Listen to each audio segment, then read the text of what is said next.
Hello everyone, this is Mason Haggett, and today I'm going to be reading you The Lost Flower, Chapter 5, Far From Over, by yours truly, Mason Charles Haggett.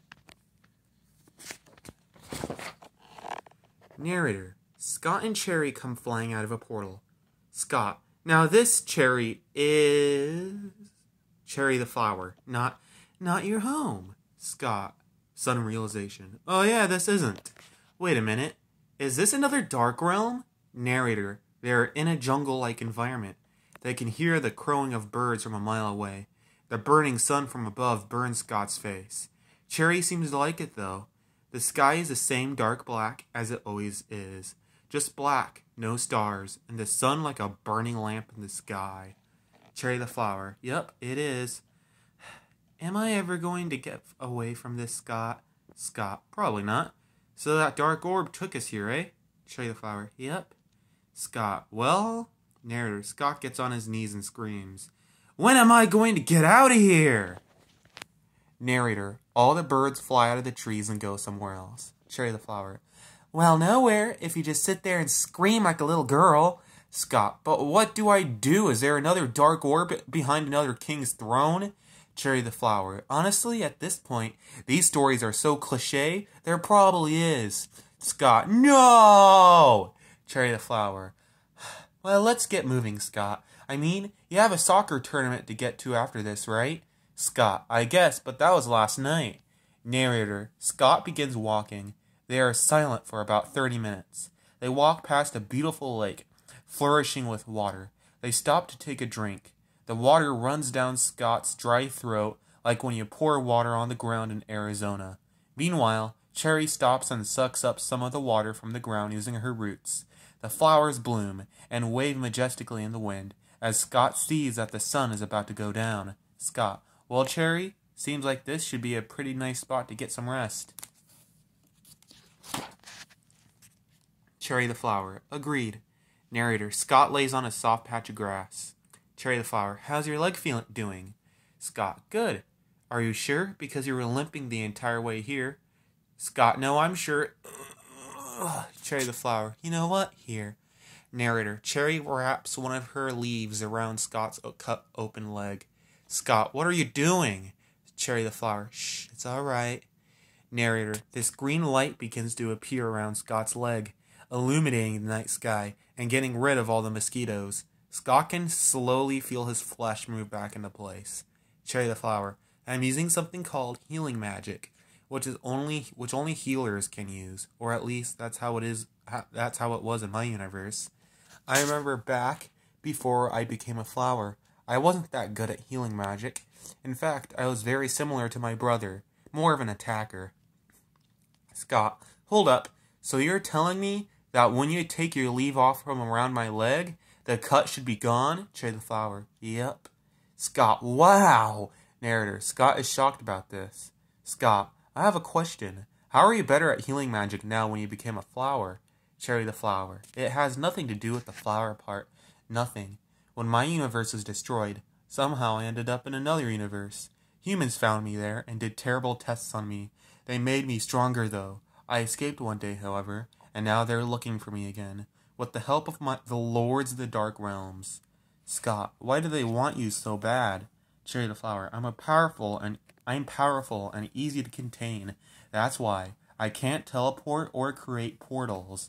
Are there beings that can do that?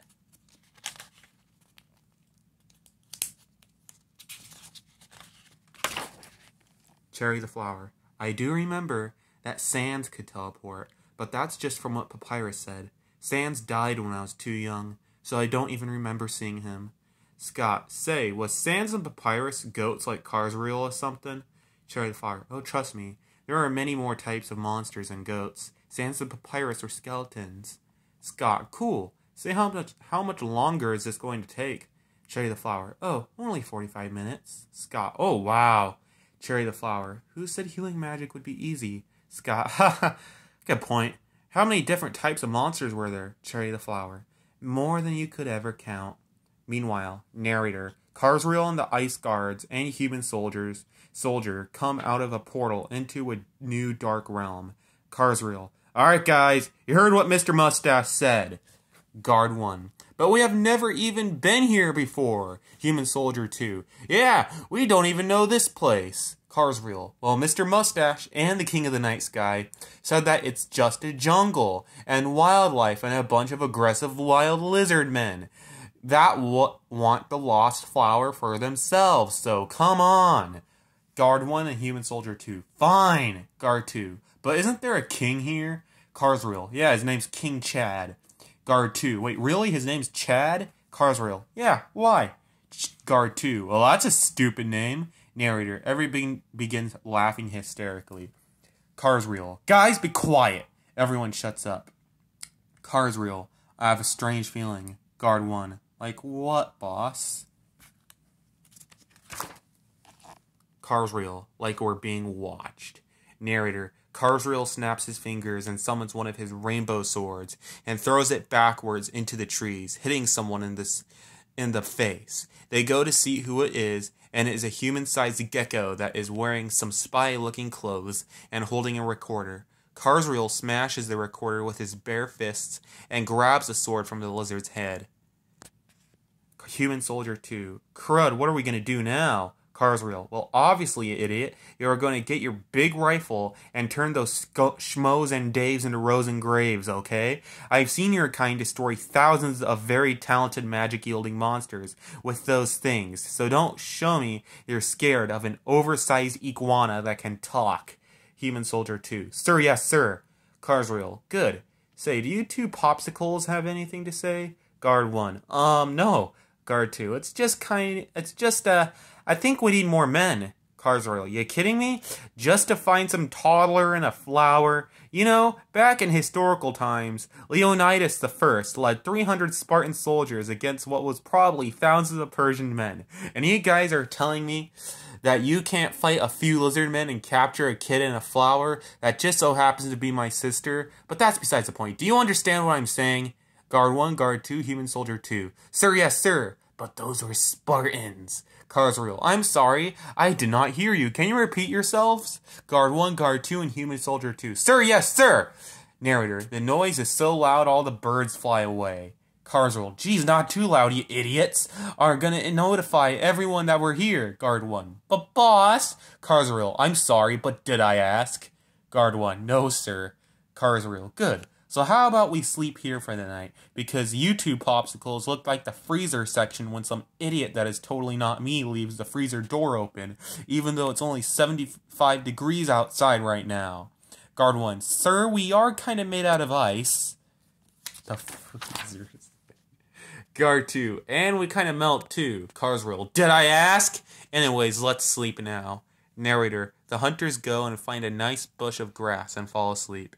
The next morning. Narrator, Scott wakes up in the morning. He can hear the sound of parrots crowing and crickets chirping. As he wakes up, he sees that his leg is healed. Scott, wow, she actually did it. Cherry the Flower, wait, are you telling me you thought it wasn't gonna work? Scott, no, I'm just surprised that you can do this at all. That's it.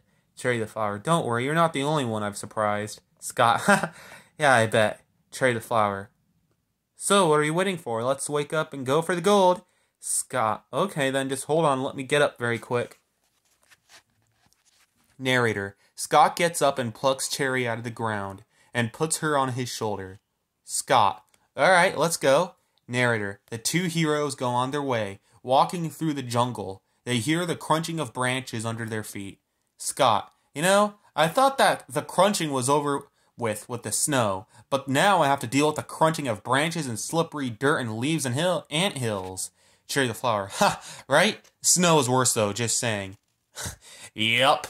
Narrator, they continue walking as Scott begins to wonder something. Scott, hey Cherry, I might know this. I know this might be a sensitive topic, but you were talking about some experiments that made you so powerful. Narrator, her eyes open at the question of it, and all of a sudden it's like she remembered something. Scott, or not, it's okay, I guess.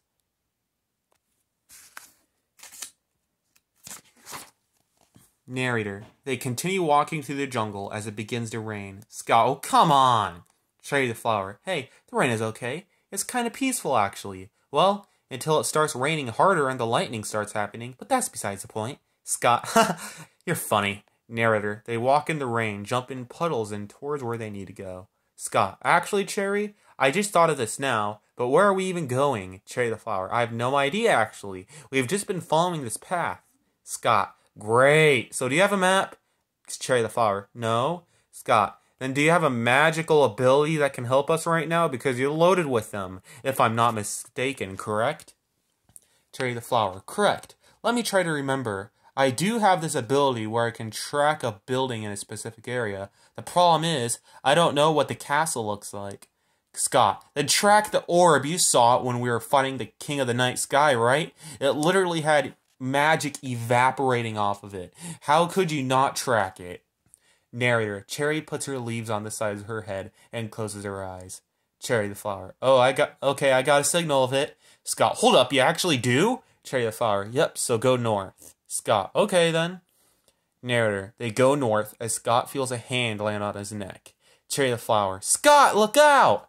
Narrator, but it was too late. He is lifted into a tree by a chimpanzee, and a group sit there and taunt him and wrap him in vines onto the tree, and the chimps sit back and dance on the branches. Cherry detaches herself from Scott's shoulder. Cherry the flower, hey, get away from my friend! Narrator, she summons some flower pellets and throws them at the chimps. Some of the chimps run away. Cherry the flower, time to get out the fireballs, I see. Narrator, Cherry throws some fireballs at the chimps and they all run away. Scott, is that it? Cherry the flower, I think it is.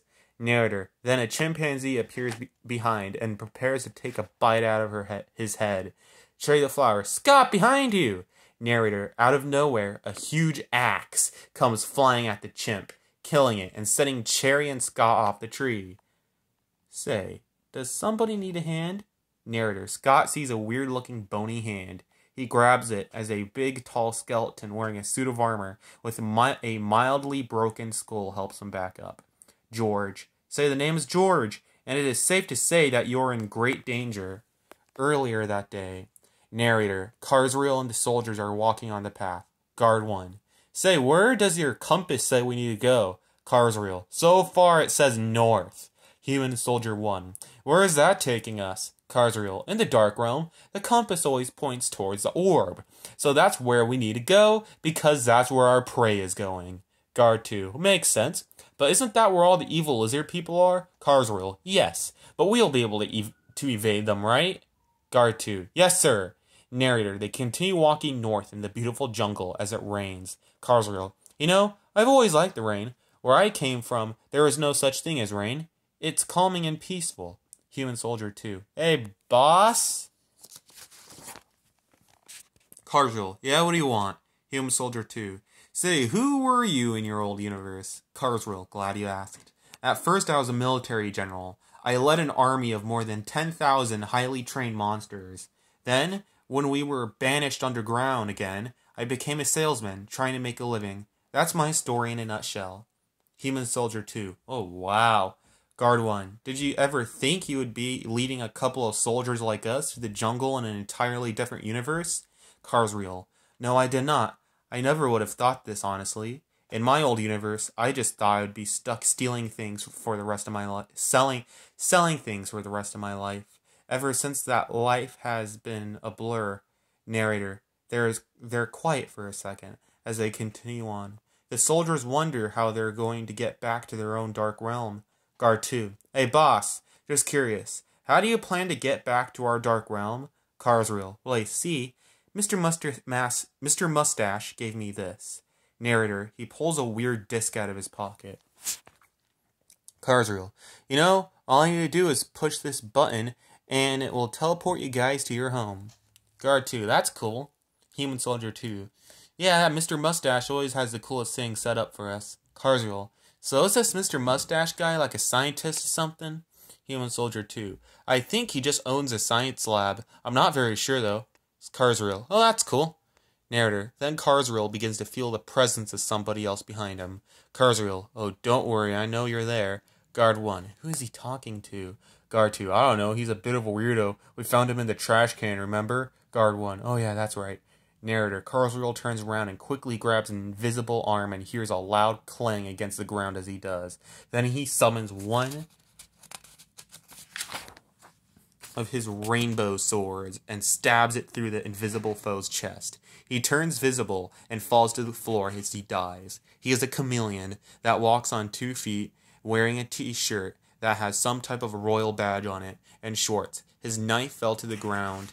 Guard 2. How'd you know he was behind you? Carswell. Well, let's just say that I am a professional. Guard 2. Okay then. Narrator. Then they hear a loud bang as they see a bullet hole in Human Soldier 2's armor as he falls on the ground. Then 2 Gila monsters come out of flamethrowers, melting the Iceman. Carswell. See? I know all those soldiers were half-price garbage. Narrator. Then Carswell summons his 2 rainbow swords and throws them at the Gila monsters. They arc around them, and they then arc backwards, going through the Gila monsters' necks, and landing in Carswell's hands perfectly. Carswell then licks the blood off of the sword. Carswell. Alright, what are you? A game show host? Come out here and fight me, coward. Narrator. A Komodo dragon that walks on 2 legs in a set of golden armor, wearing a golden crown, walks towards Carswell. Carswell. King Chad. King Chad. Say, I never expected King Knight would be so bold. Trying to spy on me? Unbelievable. Carswell. Actually, King Chad. Silence! Narrator. The king summons fireballs towards Carswell, while Carswell dodges them and then summons fireballs of his own towards King Chad. Chad dodges these and then pulls out his own sword and fights with Carswell, strike after strike. They battle fiercely in the rain. Then, they both begin to get tired. King Chad. Say, do you want $20,000? You kidding me? The last guy didn't even pay me. Narrator. He snaps his fingers and the sword disappears. King Chad. Say, that was easier than expected. Carswell. 20,000 for what? King Chad. Find the flower. By any chance, though, do you know which dark realm it's in? Carswell. I'm pretty sure she's in this one. King Chad. Wait, what? I thought she was still in the territory of King Knight. Carswell. How would you know to look for me then if you didn't know to look for the flower? King Chad. Well, I mean, all I heard was talking through the receiver of the guy you killed, and I thought you were a threat. Carswell. Well, I was, but not anymore now that money's involved. So hunt down the flower, correct? King Chad. Correct. Carswell. So you gonna give me any new troops now that you killed all my old ones? King Chad. Oh yeah, probably a good idea. Narrator. He pulls out his flip phone and calls somebody. He finishes the call. King Chad. Alright, you have 2 Gila monsters, 4 arch chameleons, and Jolly said she would also be giving you her best soldier. Carswell. Nice. Narrator. A couple minutes later, 2 Gila monsters with flamethrowers appear, and 4 motorcycle riding chameleons, and 1 really tall skeleton with a giant axe. George. Hello, Carswell. We are at your service. Carswell. Excellent. These guys are quality soldiers. King Chad. Now, go get me that flower, because if you don't have it, let's just say I won't be as merciful. Carswell. Yes, your highness. Don't worry. I'll have them for you. Back to current time. Scott. Who are you? Cherry the Flower. I wouldn't trust him. He looks like someone from Jolly's army. George. You two need to run as fast as you can, because pretty soon, troops that don't want you to escape are coming. Scott. Okay then. Narrator. Scott plucks Cherry out of the ground and puts her on his shoulder as he runs for his life. All rights reserved to Casino Co.